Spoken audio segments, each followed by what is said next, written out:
Hello बच्चा लोग, तो लेट्स डिस्कस वाइब्रेशन का DPP number 3 and I hope many of you might have solved all the questions, but कहीं कोई दिक्कत है तो चलिए एक एक करके डिस्कस कर लेते हैं। सबसे पहला जो क्वेश्चन आपसे पूछा गया है, the amplitude ratio of two successive oscillations of damped vibratory system. दो सक्सेसिव एम्पलीट्यूड्स का रेशियो कितना होता है? अरे भाई, हमको मालूम है कि जब आप डैम्ड वाइब्रेशन की बात करते हैं तो सिचुएशन क्या नजर आती है? ऐसा कुछ दिखाई पड़ता है आपको? ये है वो एक्सपोनेंशियली डिक्रीजिंग एनवेलोप जिसके अंदर आपको वाइब्रेशंस होते हुए दिखाई पड़ते हैं। एक्चुअल में वाइब्रेशंस ये हो रहे होते हैं कुछ, ये तो एक्सपोनेंशियली डिक्रीजिंग दिखाई पड़ रहा है। और दो सक्सेसिव एम्पलीट्यूड्स का रेशियो आप जब भी लेंगे, मतलब मैं चाहे एक्स नॉट और एक्स वन की बात करूं, या एक्स वन एक्स टू की बात करूं, या एक्स टू एक्स थ्री की बात करूं, किसी भी सक्सेसिव एम्पलीट्यूड्स का जब आप रेशियो निकालेंगे, x naught by x one निकाल लें, या x one by x two निकाल लें, या x two by x three निकाल लें, ये सारी की सारी चीजें आप लोगों को हमेशा मोर देन वन, मतलब एक्स टू एक्स थ्री से बड़ा ही है, तो क्या मैं बोल सकता हूं ये चीजें हमेशा मोर देन वन ही दिखाई पड़ेंगी? बात समझ में आ रही है? सिंपल सी बात। तो कौन सा ऑप्शन सही है? More than one. Successive oscillations के जो रेशियो है वो हमेशा मोर देन वन दिखाई पड़ते हैं। Option A is going to be correct here. Simple सी बात। Let's have a look at next question. Seismic vibrations are measured with. Seismic vibrations का मतलब होता है, ये आपसे बात कर रहे हैं, जो अर्थक्वेक्स आते हैं उसको किस किस इंस्ट्रूमेंट से मेजर किया जाता है? तो सर, हम लोग रिएक्टर स्केल का इस्तेमाल करते हैं। कॉमन सेंस वाली बात, मतलब ये चीज, इसका आंसर करने के लिए आपने वाइब्रेशन चैप्टर पढ़ा है नहीं पढ़ा है डजंट मैटर, ये तो कॉमन सेंस वाली बात है, जनरल नॉलेज कि सिस्मिक वाइब्रेशंस को हमें जब भी मेजर करना होता है तो हम लोग हमेशा रिएक्टर स्केल्स की ही बातें करते हैं। बात समझ में आ रही है? और बाकी की जो दो नाम दिए हुए हैं, वाइब्रोमीटर और एक्सेलरोमीटर, ये दोनों चीजें भी वाइब्रेशंस को मेजर करने के ही काम आती हैं। ध्यान रहे, चाहे वाइब्रोमीटर की बात हो या एक्सेलरोमीटर्स की बात हो, ये दोनों चीजें वाइब्रेशंस को मेजर करने के लिए काम में आती हैं। आप इसके बारे में थोड़ा सा और गूगल करेंगे तो आपको अच्छी खासी इंफॉर्मेशन मिल जाएगी बेटा। चलते हैं अगले क्वेश्चन की तरफ। In the spring mass system, if mass of the system is doubled with spring stiffness halved, the natural frequency of vibration will become what? वैसे नेचुरल फ्रीक्वेंसी का फॉर्मूला क्या होता है? Omega n is equal to under root s by m. और आपसे कह रहे हैं कि अगर मास सिस्टम का मैं डबल कर दूं, एम की जगह पर 2m, और स्प्रिंग का स्टिफनेस हाफ कर दें, तो नेचुरल फ्रीक्वेंसी पे क्या फर्क पड़ेगा? मास को मैं डबल कर रहा हूं, मास की जगह पर मैंने 2m रख दिया, और स्टिफनेस को हाफ कर रहे हैं, यहां पर मैंने s बाई टू प्लेस कर दिया है। तो अब जो नेचुरल फ्रीक्वेंसी है मान लेते हैं वो ओमेगा एन डैश हो गई है। पहले ओमेगा एन हुआ करती थी, अब ये ओमेगा एन डैश हो गई है। क्या इसको सिंप्लीफाई करेंगे क्या मिलेगा? s बाई टू, टू से टू 4 हो जाएगा ये, तो इसको मैं बाहर ले लूं, अंडर रूट के बाहर आ जाएगा 1/2 under root s by m. और s बाई एम की ही वैल्यू तो आपने ओमेगा एन रखी थी, तो क्या हम लिख सकते हैं ओमेगा एन डैश, जो नया वाला ओमेगा एन है फ्रीक्वेंसी, ये पुराने वाले ओमेगा एन के कंपैरेटिवली हाफ ही तो हो जाएगा। Which option seems to be correct? Half हो जाएगा। This option C is going to be correct. Simple सी बात। Let's have a look at next question. For a forced damped vibrating system, vibration isolation is possible only when omega by omega N का ratio. Graph अगर आंखें बंद करें, graph याद आ रहा है, और वहां पर अंडर रूट टू से ज्यादा वाली सिचुएशन को ही हम लोगों ने बोला था कि ये आपकी इफेक्टिव आइसोलेशन जोन है। इससे पहले आइसोलेशन प्लेटफॉर्म प्रोवाइड करने का कोई मतलब नहीं होता है। बात समझ में आ रही है? तो रूट टू से ज्यादा, सीधे सीधे स्ट्रेट फॉरवर्ड क्वेश्चन है, ज्यादा कुछ सोचने की जरूरत नहीं है। जब ओमेगा बाई ओमेगा एन की वैल्यू रूट टू से ज्यादा है, तभी आप लोगों को इफेक्टिव आइसोलेशन से दिखाई पड़ रहा होगा। आइसोलेशन वहीं पर इफेक्टिव होंगे, क्योंकि इफेक्टिव आइसोलेशन किसको बोलते हैं? जब ट्रांसमिसिबिलिटी हमारी लेस देन 1 आ जाए। समझ रहे हैं? तो ये answer option D is going to be correct here. और ये चीज आप ग्राफ से भी देख सकते हैं। अगर मैं आपको ग्राफ दिखाना चाहूं तो ये ग्राफ आपको कैसे नजर आ रहे होंगे? इफ यू रिमेंबर, ग्राफ कुछ इस तरीके के आ रहे थे बेटा। हम लोगों ने जब ग्राफ प्लॉट किए थे, एक तरफ ट्रांसमिसिबिलिटी प्लॉट किया था और एक तरफ यहां पर omega by omega n frequency ratio plot किया था। दिस इज रेजोनेंस वाली कंडीशन, यहां कहीं अंडर रूट टू होता था और यहां कहीं दिस इज ट्रांसमिसिबिलिटी 1। ट्रांसमिसिबिलिटी 1 से कम होगी, इसी को हम लोग बोलते हैं इफेक्टिव आइसोलेशन। ठीक है, ये आपकी रेजोनेंस वाली कंडीशन और ये अंडर रूट 2 वाली कंडीशन। जितने भी ग्राफ्स आप लोगों को देखने को मिल रहे थे सारे के सारे ग्राफ स्टार्ट यहां से होंगे। अगर मैं जीटा इज इक्वल टू 0 के लिए ग्राफ प्लॉट करूं तो ये ग्राफ इंफिनिटी तक जाएगा और घूम करके फिर यहीं से √2 पे इसको फिर से एक बार 1 होना ही है। ये जीटा की वैल्यू 0 वाला ग्राफ है। जीटा की वैल्यू जैसे जैसे आप बढ़ाते चले जाएंगे तो ग्राफ नीचे, और ये जो पीक है थोड़ी सी पहले शिफ्ट होती है। ये सारी चीजें आप लोगों को याद होने, सारे के सारे ग्राफ अंडर रूट 2 पर पास यहीं से होंगे, है ना। ये जीटा की वैल्यू समथिंग कुछ तो लेस देन 1 वाले ग्राफ है, मान लेते हैं this is anything less than 1, और जीटा की वैल्यू मोर देन और इक्वल टू 1 के लिए ग्राफ प्लॉट करेंगे तो वो भी स्टार्ट 1 से ही होगा, पीक लेगा और फिर √2 से पास होता हुआ ही दिखाई पड़ रहा होगा जीटा की वैल्यू मोर देन और इक्वल टू 1 के लिए ग्राफ। तो सारे के सारे ग्राफ पास यहीं से हो रहे हैं, और इसी को तो हम बोलते हैं, इस तरफ ये जो चीज दिखाई पड़ रही है इसी को तो बोलते हैं, यहीं पर हम बोलते हैं कि this is our effective isolation zone. और क्वेश्चन में यही चीज आपसे पूछी थी।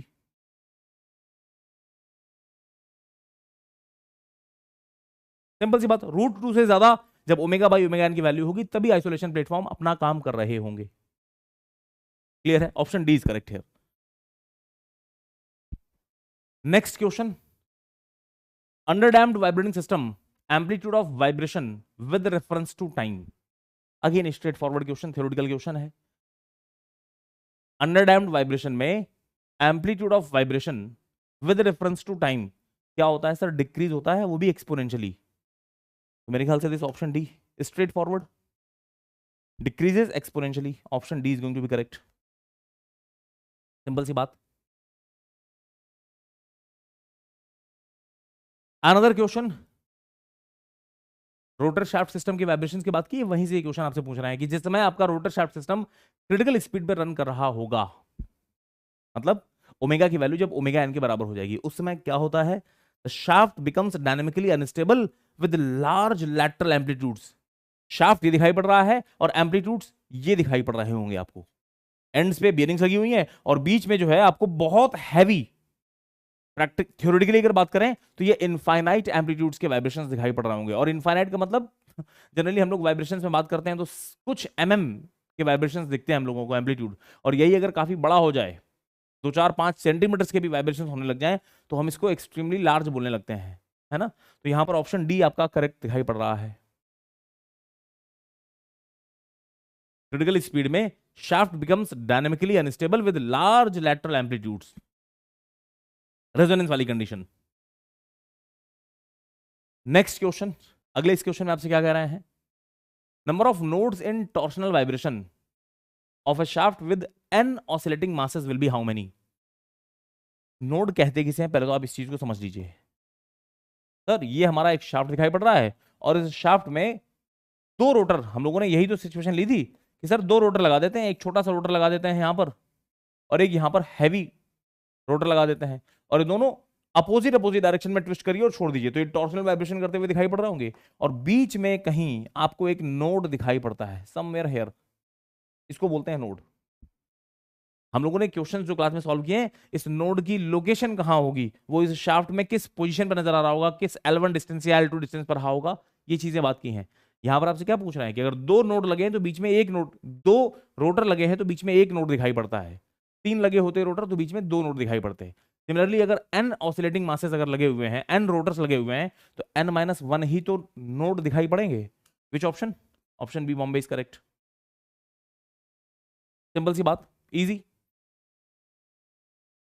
अगला क्वेश्चन देखिए, mass of 1 kg is attached to a light spring, extends this spring by 0.981 mm. The natural frequency of the vibration is approximately how much? और वो भी आपसे पूछिए हर्ट्ज में। सीधे सीधे बोल रहे हैं कितना मास है, और स्प्रिंग पे हैंग करने के बाद स्प्रिंग में स्टैटिक डिफ्लेक्शन कितने आते हैं वो आपको दे रखा है, mm में दिया हुआ है। हमारे पास एक सिंपल सा फॉर्मूला होता है बेटा, क्या? Rayleigh method, ω/n is equal to √g/डेल्टा। डेल्टा की वैल्यू रख दो। डेल्टा कितना दिया हुआ है? This delta is given as, G की वैल्यू होती है 9.81 मीटर पर सेकंड स्क्वायर, और डेल्टा की वैल्यू आपको दे रखी है 0.981 mm, 0.981 mm में है, 10⁻³ से मल्टीप्लाई करो, ये हो गया मीटर में। ऐसी वैल्यूज पुट करिए, सॉल्व करेंगे तो आपको मिल जाएगा ओमेगा एन। लेकिन यहां से जो भी ओमेगा एन आएगा that will be in radian पर सेकेंड। कैलकुलेटर से अगर पूछते हैं तो ये वैल्यू कितनी आ रही है, 9.81 divided by 0.981 into 1000 under root 10,000, और अंडर रूट 10,000 करेंगे तो ये वैल्यू आती है 100 रेडियन पर सेकेंड। और इसको आप एफ एन में, हर्ट्ज में कन्वर्ट कर लीजिए। ओमेगा एन को लिखते हैं 2πfn। ये अगर 100 है तो एफ एन की वैल्यू कितनी आ जाएगी, 100 divide by 2π divide by 2 divide by pi, तो 15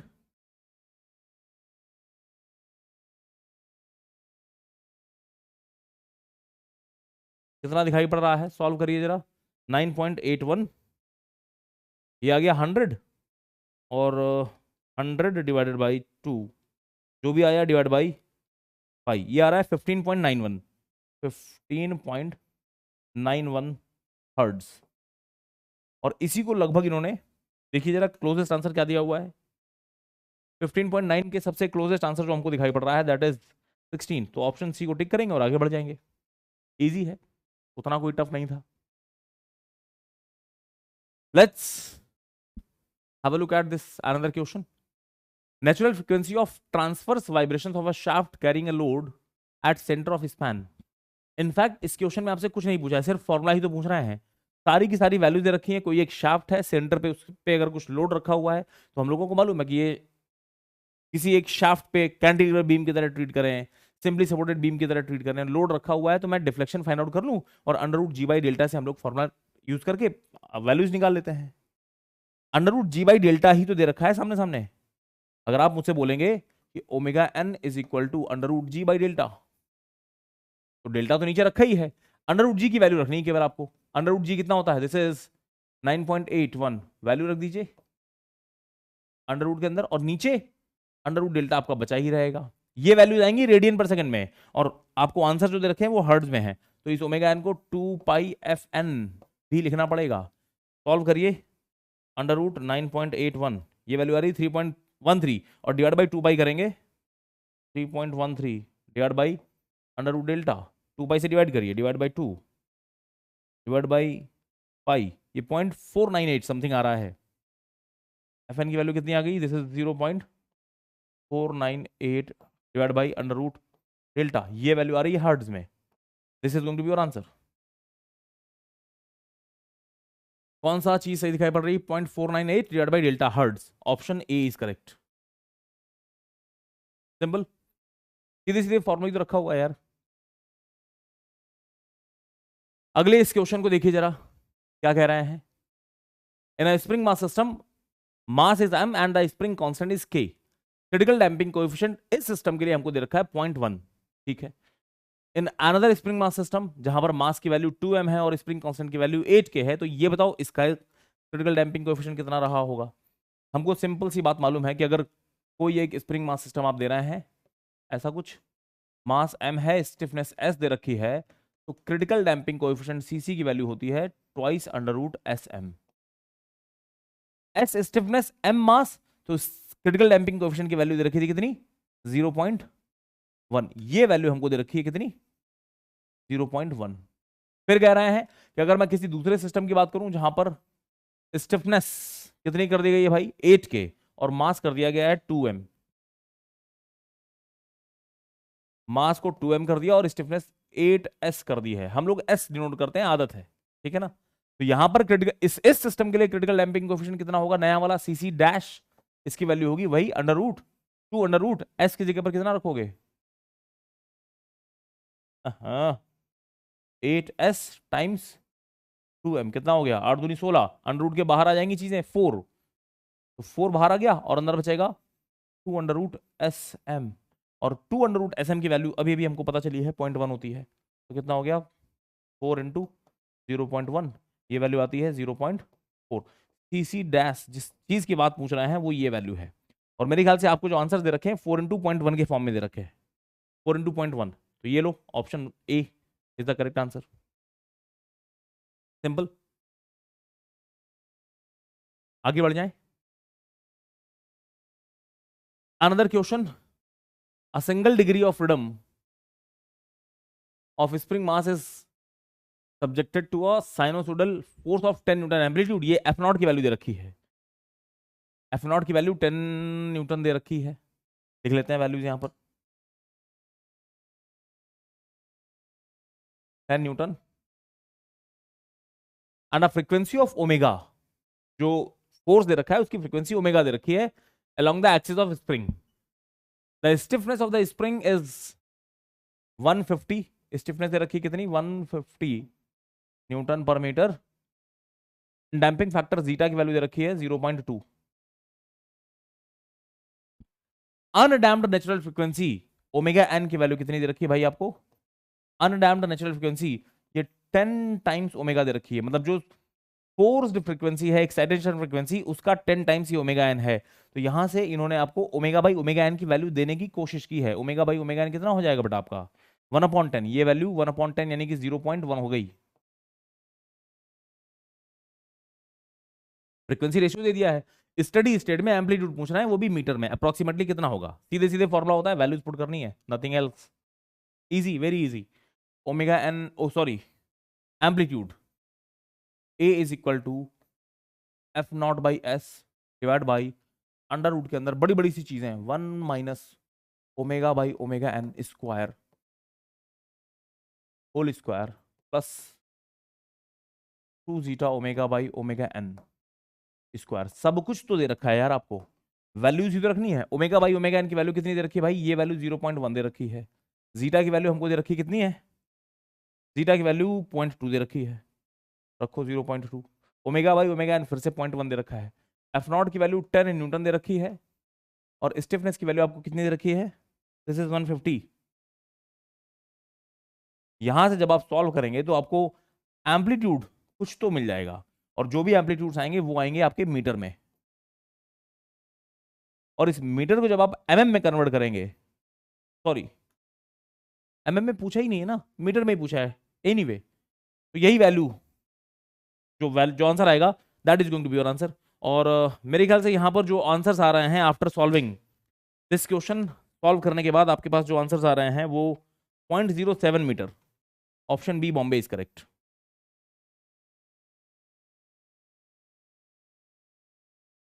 ठीक है ना, ये आपका आंसर हो गया बेटा।